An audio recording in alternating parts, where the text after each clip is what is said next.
Aujourd'hui, on va décortiquer un sujet passionnant, l'équilibre biologique un peu complexe qui se met en place pendant le Ramadan. Alors pour commencer, un chiffre qui donne le vertige. Chaque année, c'est près de 2 milliards de personnes dans le monde qui observent le ramadan. C'est un acte de foi, bien sûr, mais qui a aussi des répercussions très profondes sur le corps et l'esprit. Et attention, quand on parle du Ramadan, il ne s'agit pas juste de sauter quelques repas. C'est un vrai bouleversement complet des habitudes du quotidien.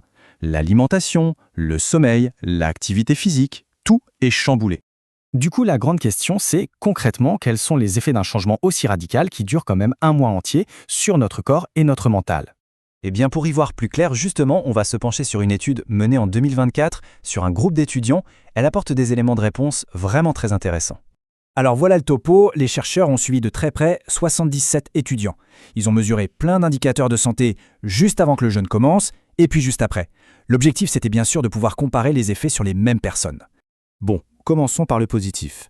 L'étude a mis en lumière des changements assez significatifs et plutôt bénéfiques, surtout du côté de la composition corporelle. Premier chiffre, en moyenne, les participants ont perdu 1,2 kg en seulement un mois. C'est un résultat qui n'est pas du tout négligeable.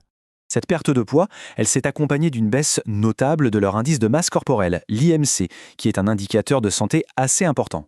Le tour de taille aussi a bien diminué, avec une réduction moyenne de presque 2 cm. Et ce n'est pas fini. Les changements étaient en fait bien plus profonds, avec des baisses significatives sur plusieurs autres mesures de la graisse corporelle. Et ça, pour la santé, c'est une excellente nouvelle. Mais, comme souvent dans ce genre de situation, il y a un revers à la médaille. Tous ces bénéfices physiques, ils ont eu un coût. Ce qui nous amène à l'autre facette de cet arbitrage. Le premier grand défi, ça a été un changement radical, mais alors vraiment radical, dans le niveau d'activité physique des étudiants. Regardez bien, avant le jeûne, la quasi-totalité des participants, on parle de 97%, étaient considérés comme modérément ou même très actifs. Des jeunes en pleine forme, quoi. Et pendant le Ramadan, eh bien c'est le jour et la nuit. La situation s'inverse complètement. 63% d'entre eux sont devenus sédentaires ou n'avaient plus qu'une activité très légère. Le changement est vraiment spectaculaire. Le deuxième gros défi, et pas des moindres, c'est le sommeil.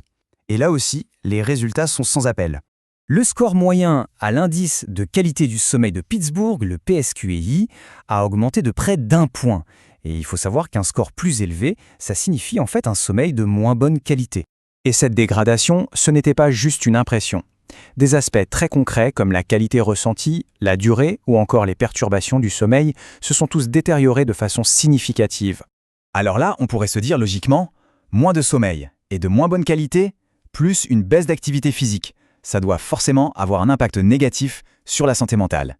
Eh bien, l'étude a révélé quelque chose de très surprenant. Malgré ces grosses perturbations du sommeil et des routines, la santé mentale globale des étudiants, elle, est restée remarquablement stable. On le voit bien ici, les scores moyens pour la dépression, l'anxiété et le stress, avant et pendant le jeûne, eh bien, il n'y a aucune différence qui soit statistiquement significative. Bon, alors qu'est-ce qu'on retient de tout ça? C'est quoi le message principal à emporter? C'est assez clair en fait. Il y a une sorte de compromis, un arbitrage qui se fait. Les améliorations significatives sur la composition du corps semblent se faire au détriment de la qualité du sommeil et du niveau d'activité physique.